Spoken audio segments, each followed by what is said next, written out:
अस्सलाम वालेकुम फ्रेंड्स, मैं हूं हमजा गुलजार और आप लोग देख रहे हैं अनयूजुअल टेक यूट्यूब चैनल।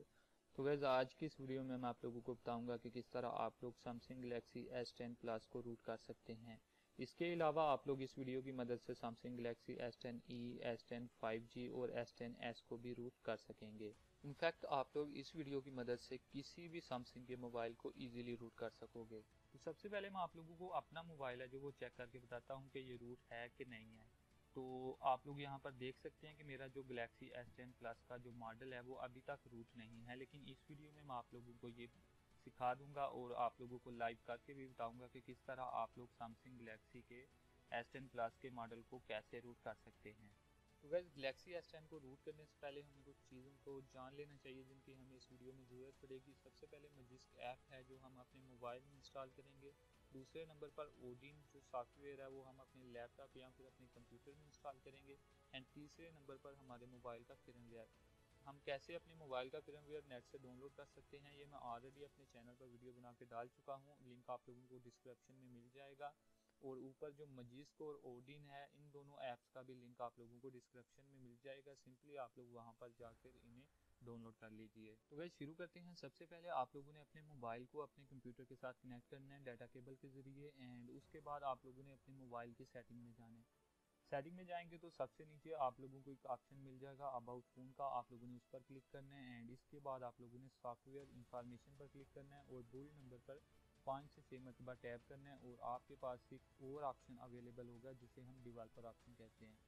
तो आप लोगों ने सिंपली डेवलपर ऑप्शन को ऑन करना है। उसके बाद आप लोगों ने चेक करना है कि आपके पास OEM अनलॉकिंग का ऑप्शन है जो वो ऑन है या ऑफ है। बाय डिफ़ॉल्ट ये ऑप्शन ऑफ होता है, अगर आप खुद इसे ऑन ना करें तो ये ऑफ ही होता है। तो इसे ऑन करने के लिए सबसे पहले आप लोगों ने अपने मोबाइल को टर्न ऑफ कर लेना है। एंड उसके बाद आप लोगों को आगे का प्रोसीजर बताता हूँ। तो जैसे ही आप लोगों का मोबाइल टर्न ऑफ हो जाए, आप लोगों ने डाटा केबल को रिमूव करना है। एंड उसके बाद वॉल्यूम डाउन और बिग का बटन एक साथ प्रेस करके रखना है। एंड उसके बाद आप लोगों ने अपनी डाटा केबल को इंसर्ट करना है। इंसर्ट करने के बाद आप लोगों के पास है जो वो बूट लोडर ऑन हो जाएगा। यहाँ पर आप लोगों ने वॉल्यूम आपके बटन को लॉन्ग प्रेस करके रखना है। एंड लॉन्ग प्रेस करके रखने के बाद आप लोगों के पास एक और ऑप्शन आ जाएगा। यहाँ पर आप लोगों को दो ऑप्शन मिलेंगे, येस और नो के। आप लोगों ने येस को प्रेस करना है और आप लोगों का मोबाइल है जो वो एक मरतबा रीसेट होगा। एंड उसके बाद आपके पास OEM अनलॉकिंग का ऑप्शन आ जाएगा। उसके बाद आप लोग दोबारा से सेटिंग के ऑप्शन में जाएं, अबाउट फोन में जाएं और डेवलपर ऑप्शन को ऑन करें। एंड उसके बाद आप देखेंगे OEM अनलॉकिंग ऑन है। इसके बाद नेक्स्ट स्टेप है जो वो आप लोगों ने USB डिबगिंग के ऑप्शन को ऑन करना है। इसको ऑन करने के बाद आप लोग पीछे आ जाएं और अपने मोबाइल को कंप्यूटर के साथ कनेक्ट करें। इसके बाद आप लोगों ने जो एप्लीकेशन अपने कंप्यूटर में की थी मजिस्क के नेम से, वो आप लोगों ने अपने गैलेक्सी S10 मोबाइल में सेंड करनी है। इसके बाद आप लोग अपने मोबाइल में आएँ और जो एप्लीकेशन आप लोगों ने अपने कंप्यूटर से मोबाइल में सेंड की थी आप लोग उसे इंस्टॉल करें। इंस्टॉल करते वक्त आप लोगों से अननोन सोर्स के ऑप्शन को ऑन करने का कहा जाएगा, आप लोग उसे ऑन करें और उसके बाद आप लोगों की जो एप्लीकेशन है वो आप लोगों के मोबाइल में इंस्टॉल हो जाएगी। इंस्टॉल करने के बाद बेहतर होगा कि आप लोग एक मरतबा एप्लीकेशन को ओपन करके चेक करें कि वो चल रही है या नहीं चल रही। इसके बाद आप लोग अपने कंप्यूटर में आएँ और जो firmware आप लोगों ने डाउनलोड करके रखा है उसमें से AP की फाइल को अपने गैलेक्सी S10 मोबाइल में सेंड करें। अगर आप लोगों को AP की फाइल नहीं दिखाई दे रही और जो आप लोगों को स्क्रीन पर फाइल्स दिखाई दे रही हैं इनमें से कोई भी दिखाई नहीं दे रही, तो सिंपली आप लोगों ने जो फाइल डाउनलोड की है sammobile.com से उसे एक्सट्रैक्ट करें, तो ये सारी फाइल्स आप लोगों के पास आ जाएंगी। इसके बाद आप लोग अपने मोबाइल में आएँ और मजिस्क की जो एप्लीकेशन है उसे ओपन करें। ओपन करने के बाद ऊपर इंस्टॉल के बटन पर क्लिक करें और जो रिकवरी मोड है इसे मार्क करें एंड नेक्स्ट के बटन पर क्लिक करें। इसके बाद सेलेक्ट अ पैच फाइल पर क्लिक करें और जो अब आप लोगों ने AP वाली फाइल अपने मोबाइल में सेंड की है अपने कंप्यूटर से उसे सिलेक्ट करें। सिलेक्ट करने के बाद आप लोग डन के बटन पर क्लिक करें और डन करने के बाद सिंपली आप लेट्स गो के बटन पर क्लिक कर दें। नेक्स्ट करने के बाद आप लोगों की जो AP फाइल है उसमें रूट की इंस्टॉलेशन स्टार्ट हो जाएगी। यहाँ पर आप लोगों को थोड़ा सा वेट करना पड़ सकता है, इसमें आप लोगों को 1 या 2 मिनट भी लग सकते हैं। तो वैसे जैसे ही आप लोगों की इंस्टॉलेशन कंप्लीट हो जाएगी तो आप लोगों की जो आउटपुट है वो आप लोगों को एंड पर दिखाई देगी कि किस फोल्डर में आप लोगों की आउटपुट इंस्टॉल है। इसके बाद अपना मोबाइल कंप्यूटर के साथ कनेक्ट करें और जो आप लोगों का डाउनलोड का फोल्डर है उसमें जाकर आप लोग जो पैच्ड फाइल है, जो आउटपुट है, उसे आप लोग कॉपी करें और उसके बाद आप लोग सिंपली अपने कंप्यूटर में जाकर पेस्ट कर लें, जहाँ से भी आप लोग इस फाइल को ईजीली एक्सेस कर सकेंगे। तो गाइस अब आप लोगों को अपना मोबाइल है जो वो डाउनलोडिंग मोड में लेकर जाना पड़ेगा, जिसके लिए आप लोग सबसे पहले अपने मोबाइल को टर्न ऑफ करें एंड उसके बाद आप लोग अपनी जो डाटा केबल है उसे रिमूव करें। रिमूव करने के बाद जो आप लोगों को पहले बटन बताया था बिक्सबी और वॉल्यूम डाउन का बटन एक साथ आप लोगों ने प्रेस करके रखना है और उसके बाद आप लोगों ने अपनी डाटा केबल इंसर्ट करनी है। तो इस तरह आप लोग बूट लोडर में आ जाएंगे। यहाँ पर आप लोगों को दो ऑप्शन मिलेंगे, रीस्टार्ट का और डाउनलोडिंग मोड का। तो यहाँ पर आप लोग सिंपली वॉल्यूम आपके बटन को क्लिक करें और अपना जो गैलेक्सी S10 का मॉडल है इसे डाउनलोडिंग मोड में लेकर आएँ। तो गाइस अब बारी है हमारी थर्ड एप्लीकेशन की, जिसका नाम है ओडिन। आप लोग ओडिन की जिप फाइल को ओपन करें। इसे आप लोग एक्सट्रैक्ट करके भी यूज़ कर सकते हैं और ऐसे भी आप लोग यूज़ कर सकते हैं। सिंपली आप लोग ओडिन की एप्लीकेशन को रन करें और जो आप लोगों के सामने वार्निंग आई उसे ओके करें। उसके बाद आप लोग सिंपली एपी के बटन पर जाएं और क्लिक करें। इसके बाद आप लोगों ने जो फाइल अपने मोबाइल से पैच्ड फाइल अपने मोबाइल से अपने कंप्यूटर में कॉपी की थी, आप लोग उस फाइल को सिलेक्ट करें।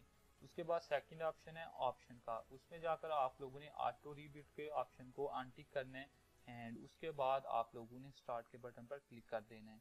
तो स्टार्ट करने के बाद आप लोगों के मोबाइल में फिर्मवेयर है जो यानी कि जो पैच्ड फाइल है रूट वाला फिर्मवेयर है वो आप लोगों के मोबाइल में इंस्टॉल होना शुरू हो जाएगा।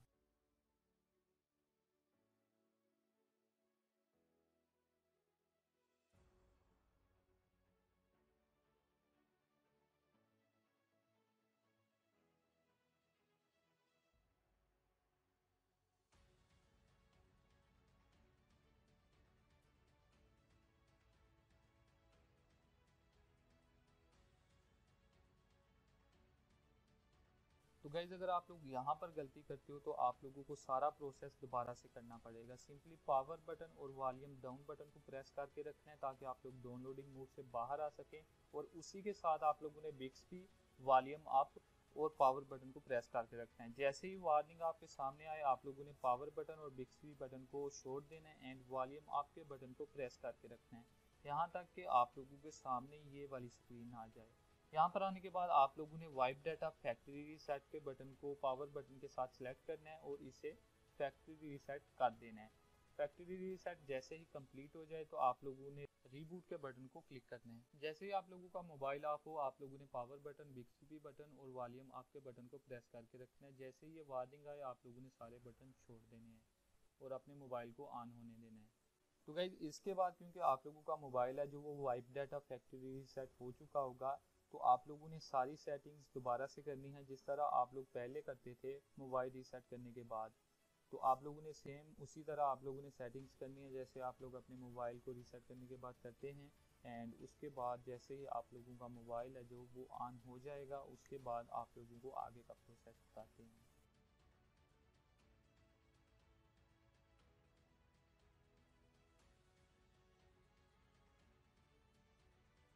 उसके बाद आप लोगों ने एक मरतबा और अपने कंप्यूटर में आना है और जो जिसकी एप्लीकेशन है, जो ऐप है, वो आप लोगों ने अपने गैलेक्सी S10 प्लस में सेंड करना है और सेंड करने के बाद आप लोग इसे अपने मोबाइल में इंस्टॉल कर लें। तो गाइस जैसे ही आप लोग इसे इंस्टॉल कर लें उसके बाद आप लोग ओपन के बटन पर क्लिक करेंगे और यहाँ पर आप लोग देख सकते हैं कि हमारा जो गैलेक्सी S10 प्लस है वो सक्सेसफुली रूट हो चुका है। तो गाइस सबसे इम्पोर्टेंट पार्ट है जो वो वीडियो का अब है। अब आप लोग यहाँ पर देख सकते हैं कि हमारा जो मोबाइल है वो रूट है, लेकिन जैसे ही हम अपने मोबाइल को रीस्टार्ट करते हैं तो हमारा जो मोबाइल है वो ऑटोमेटिकली अनरूट हो जाता है। ये कौन सी प्रॉब्लम है और इसका सोल्यूशन क्या है ये मैं आप लोगों को इसी वीडियो में बताऊंगा। तो सबसे पहले आप लोगों ने अपना मोबाइल रीस्टार्ट करना है एंड जैसे ही आप लोग अपना मोबाइल रीस्टार्ट करेंगे तो आप लोगों का मोबाइल है जो वो रूट नहीं होगा। तो गाइस मोबाइल फ़ोन ऑन करने के बाद सिंपली आप लोग दोबारा से मुझिस की एप्लीकेशन में जाएं और मुझिस को ओपन करें और यहाँ पर आप लोग देख सकते हैं कि हमारा फ़ोन है जो वो अनरूट हो चुका है। लेकिन ये कैसे हुआ? सिर्फ एक रीबूट करने से हमारा फ़ोन है जो वो अनरूट हो चुका है। तो इसे कैसे सॉल्व करते हैं और ये प्रॉब्लम कैसे आती है ये भी मैं आप लोगों को बताता हूँ।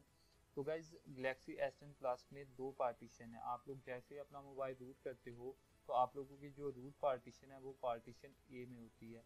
तो उसमें रूट पार्टीशन में इंटर करने के लिए आप लोगों को जैसे ही आप लोग अपना मोबाइल ऑन करें तो आप लोगों को पावर बटन और वॉल्यूम अप के बटन को प्रेस करके रखना है, जैसा कि आप लोग वीडियो में देख रहे हैं। तो जैसे ही आप लोगों को सैमसंग का लोगो या फिर कोई भी वार्निंग शो हो तो आप लोगों ने दोनों बटन को रिलीज कर देना है और आप लोग जो रूट की पार्टीशन है उसमें इंटर कर जाएंगे। तो बाद में आप लोग दोबारा से चेक कर सकते हैं कि हमारा जो मोबाइल है वो अब रूट है। तो गाइज आई होप कि आप लोगों को ये वीडियो पसंद आई होगी। अगर वीडियो पसंद आई है तो वीडियो को एक लाइक करें, अपने दोस्तों के साथ शेयर करें, और अगर आप लोग मजीद ऐसी वीडियोस देखना चाहते हो तो अनयूजुअल टेक यूट्यूब चैनल को सब्सक्राइब करो। अगर आप लोगों को इस वीडियो के रिलेटेड किसी भी किस्म का कोई मसला कोई प्रॉब्लम है तो आप लोग वीडियो के नीचे कमेंट करके पूछ सकते हैं। मैं आप लोगों को उस कमेंट का जल्दी से जल्दी रिप्लाई करने की कोशिश करूँगा।